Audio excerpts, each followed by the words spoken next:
H ニュースチャンネルへようこそ。安全で幸せな1日を。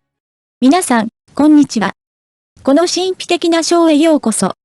シンガポール、マレーシア、日本、韓国、台湾にあるアジアの最も恐ろしいお化け屋敷を見てみましょう。ラオワンが厳選した各国3カ所の場所から、まずは韓国の超常現象の旅についてお話しします。韓国には都市伝説がたくさんあり、有名グループ BTS もレコーディング中に曲を聴きに来た幽霊ファンに遭遇した。韓国にある不気味で不気味な場所をいくつか見てみましょう。まず最初にやってきたのは、忠清北道天川市にあるもともとレストランだった場所、ハル園です。レストランがオープンした当初、ビジネスは活況を呈していました。レストランのオーナーは、心身に障害のある娘を持つ夫婦です。ある日、娘はレストランの交差点で誤って車にはねられ、その場で死亡した。父親は取り乱して自殺を選び、妻もすぐに亡くなった。以来、この場所の管理は次々と人々に引き継がれたが、奇妙な事件が次々と起きた。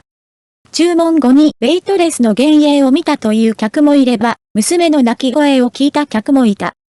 商売は繁盛しているが、不気味な雰囲気が人々を震え上がらせる。これは韓国での超常現象ツアーの一部に過ぎません。次回はアジアで最も恐ろしいお化け屋敷についてさらに詳しく明らかにし、その恐怖物語となぜこれらの場所がいつも超自然的な存在でいっぱいなのかを探っていきたいと思います。乞うご期待。食事は配達されず、顧客が他のウェイターに返答したところ、申し訳ありませんが、ここにはウェイトレスがいません、という信じられない答えが返ってきたため、ここで取引しようとする人は誰もいなくなりました。その後、仏教を信仰する夫婦が店内で度胸をする人を見つけ、奇跡的に超常現象は収まった。ハル園では、上司が仕事を終える時に食器を片付けず、掃除もしなかったが、翌日になって食器が現れ、床が剥かれていたことに気づいたという噂もある。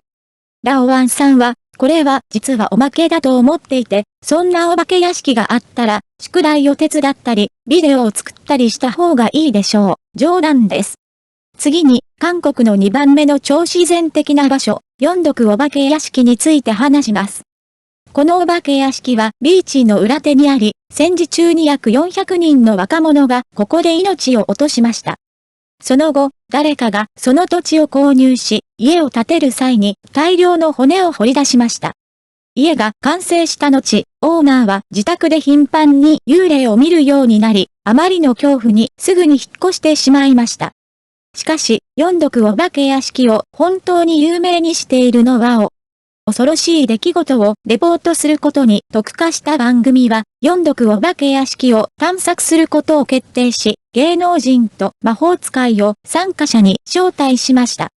魔術師は現場で、龍徳お化け屋敷には約1万人の幽霊が住んでいる、と主張したが、当時この地域は戦闘地域であり、戦没者の幽霊が大量にいたため、これは驚くべきことではない。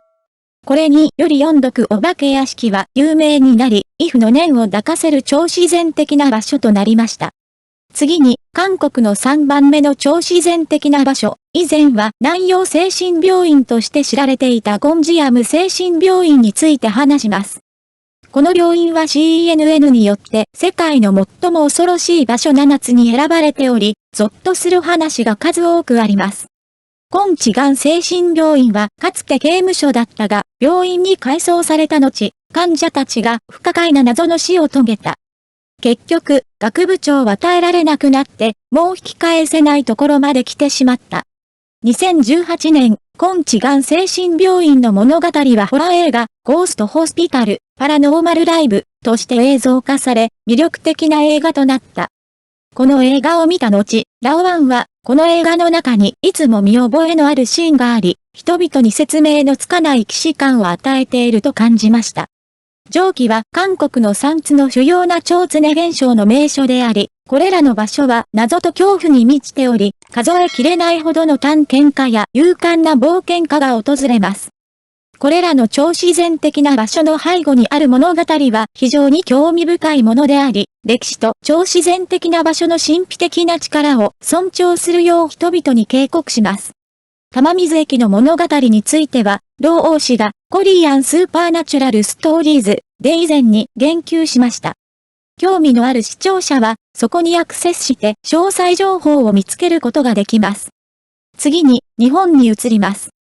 日本は、日本のホラー映画を世界の舞台に押し上げるのに貢献した、ジューラミ、コーラー、セブンナイツ、など、質の高い幽霊映画が数多く制作されている国です。日本では、大きな社会的圧力により、多くの人がその圧力に耐えられずに自ら命を絶つことを選択します。日本にはいくつかの超自然的な場所があります。その一つは、京都で最も恐ろしいトンネルとして知られ、台湾の新海トンネルと比較されることもある清滝トンネルです。トンネルには恐ろしい伝説がいっぱいです。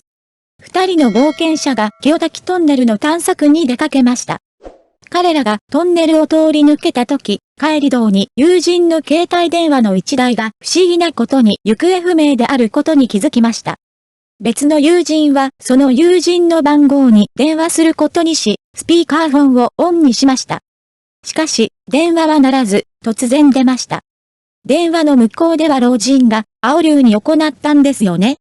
青龍に行ったんですよね。疑問符と繰り返していましたが、その声には変な悲鳴が入っていたようです。このような事件により、清滝トンネルは京都で最も神秘的で恐ろしい場所の一つとなり、別世界からの超自然的な存在に遭遇するかもしれないという伝説があります。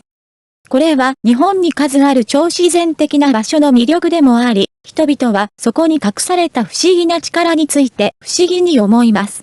電話の向こうから老人の声を聞いた二人は死ぬほど怖くなり、すぐに電話を切りました。座席の下に携帯電話がなくなっているのを見つけて彼らは驚きました。ということは、電話に出たおじいさんは車に座っているということでしょうか？このような奇妙な経験により、彼らは超常現象の可能性に深く動揺し、混乱しました。日本で2番目の超自然的な場所に目を向けると、白川郷はかつて巫女の修道院でした。巫女の死により、その場所は寂れてしまった。ここには祖霊社が点在しており、神社の入り口標識も老朽化している。噂によると、16歳の少女が冗談でそこへ行ったが、悪霊に取り憑かれてしまい、最後には発狂したという。そのため、バイガオダーシェンは神秘的な雰囲気に満ちた有名なホラーアトラクションとなっています。日本の怪奇スポット3つ目は、様々な怪談が飛び交う廃病院、北関東廃墟病院です。かつて、内部には白い布をまとい儀式を行っていたカルト信者の一団がいたことが判明した。鎌を持って人々を追いかけて切り捨てる姿を目撃した人もいた。しかし、警察が現場に到着すると、そこには誰もおらず、埃もそのままで、床には靴跡も残っていなかったので驚きました。この信じられない状況にはゾッとします。これら3つの超自然的な場所の物語は謎に満ちているように見え、探検家や勇敢な冒険家を魅了していますが、真実が人々の想像を超えているかどうかは予測できません。これら3つの超自然的な場所では、多くの人がそこで人生を終えることを選択します。これは過去を引きつける特別な磁場によるものではないかという人もいますが、最終的な結果は謎のままです。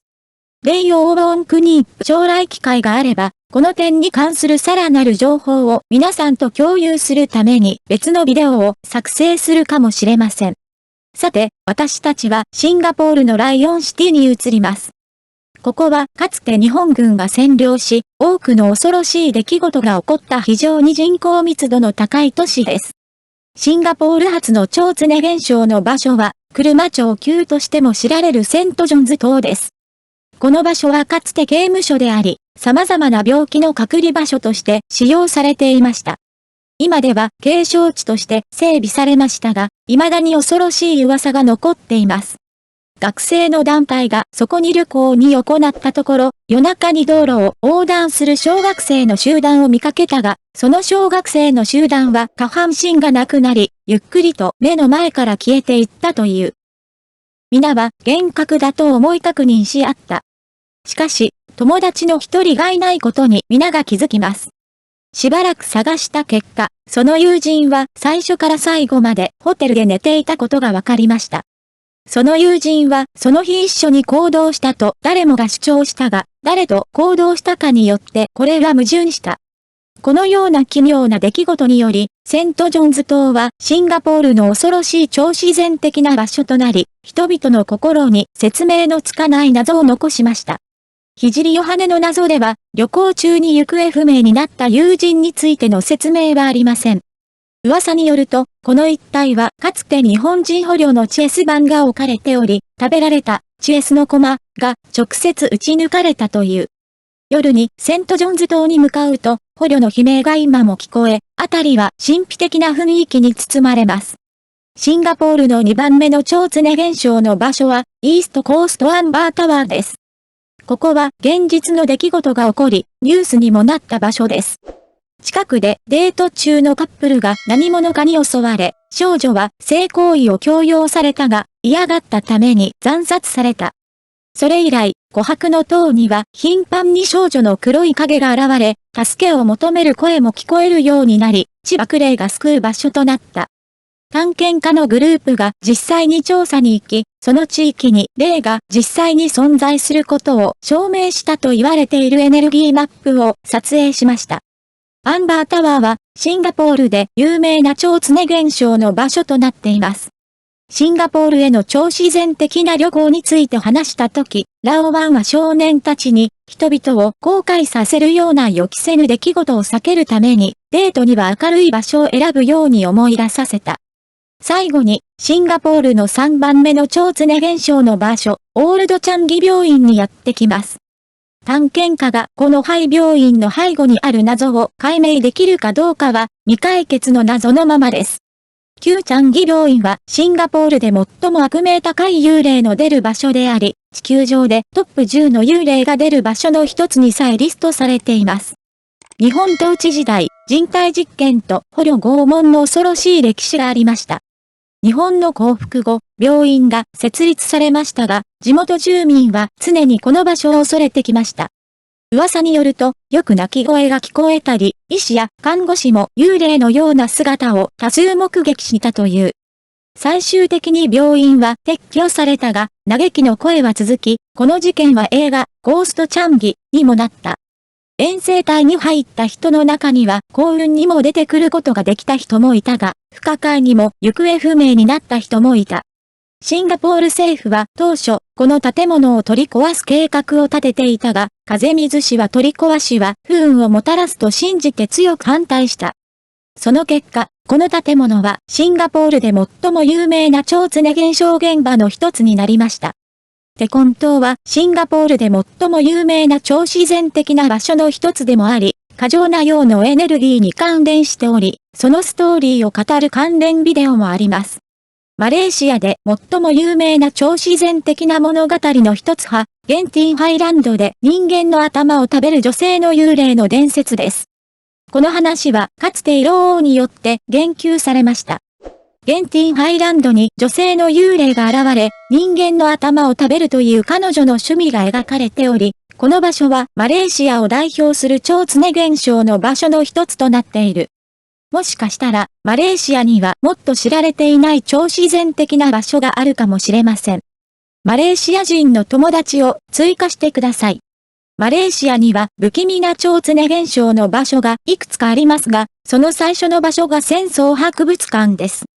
この博物館はもともとは防衛用遠兵堀でしたが、第二次世界大戦中は日本軍に占領され、独房及び捕虜の処刑場に転用されました。この時は多くの兵士が亡くなり、砲撃や叫び、声が頻繁に聞こえました。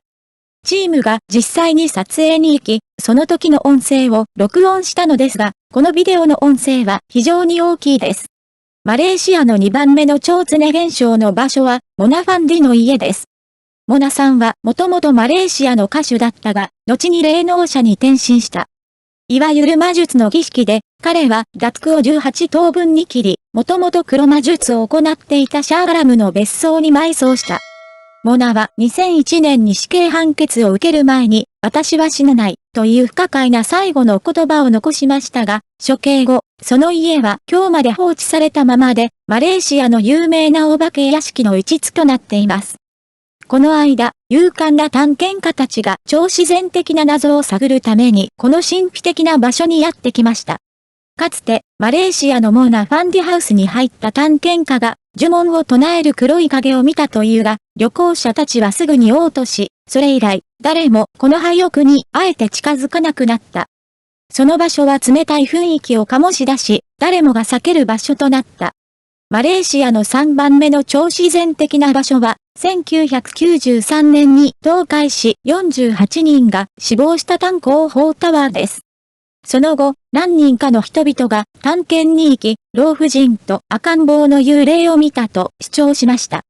現在、炭鉱砲タワーは、外からも内からもマレーシアで最も不気味な場所の一つとなっています。マレーシアには他にも恐ろしい場所がたくさんあります。ジャングルの奥深くに隠された神秘的な遺跡、あるいは隅っこにある歴史的な痕跡かもしれません。マレーシアからの友達は、幽霊の出る場所をさらに追加して、この土地の謎を共有することを歓迎します。最後に台湾に戻りましたが、老王は台湾で最も恐ろしい超常現象の場所の一つが大宝渓だと言いました。大宝渓は今でも影のエネルギーが強く、台湾で最も不気味な場所です。おそらくこの土地のあらゆる場所に独自の超自然的な物語があり、謎に満ちた土地です。台湾の大レオパードクリークは毎年夏休みになると必ず異常な出来事が起こる神秘的で恐ろしい場所とみなされています。この川には多くの渓流があると説明する人もいますが、目に見えない力が人々をこの場所に駆り立てていると常に感じる人もいます。地元住民ですら避けているため、ビッグレパードクリークは台湾で最も不気味な超自然的な場所の一つとなっています。台湾の2番目の超常現象の場所は廃墟となった遊園地、カドリパラダイスです。この場所は怖い場所としてよく言われますが、特に風の洞窟石が近くにある赤い服を着た少女の伝説がこの場所の不気味な雰囲気を高めています。かつて誰かが探検に行った遊園地の赤い館で奇妙なものに遭遇した。翌日、一緒に旅行していた友人の一人が一人でベニロを夢に戻り、悲劇的な死を遂げたが、これは真実の驚くべき物語となった。台湾の怪奇スポット第3位はランタン水蔵で毎年殺人事件が報告されており、漁業にまつわる伝説はさらに信じられないほどです。誰かが大きな魚を引っ掛けるたびに歴史が起こります。ランタン水蔵は怪奇な噂でも有名で、2000年にはわずか7年間で47件もの飛び込み事件が発生した。この場所には信じられないような物語がたくさんあり、近寄らないか慎重に探索する必要があります。今日の超自然的な場所の紹介を見てくださった皆様、ありがとうございました。確かに台湾には超自然的な場所がたくさんあり、それぞれの場所には神秘的な物語があります。特にレパードクリーク、カドリパラダイス、ランタン貯水池はどれも恐ろしい場所で、伝説と現実の出来事が組み合わさって恐ろしい雰囲気を醸し出しています。ランタンの近くにお住まいの視聴者の方がいらっしゃいましたら、ぜひメッセージを残して詳細情報を共有してください。地元の神秘的な話をもっと聞くのを楽しみにしています。また、探索する価値のある他の超自然的な場所を教えてくれるメッセージを残していただいたり、投稿できる超自然的な話を私に提供していただくことも歓迎します。今後、老王は台湾のさらに多くの超自然的な場所をゆっくりと紹介していきます。最後に皆さんに聞きますが、この中で一番怖い場所はどこだと思いますか？ぜひメッセージを残してご意見を共有してください。他にお聞きになりたいトピックがございましたらお知らせください。また次回お会いしましょう。皆さんも穏やかな夜をお過ごしください。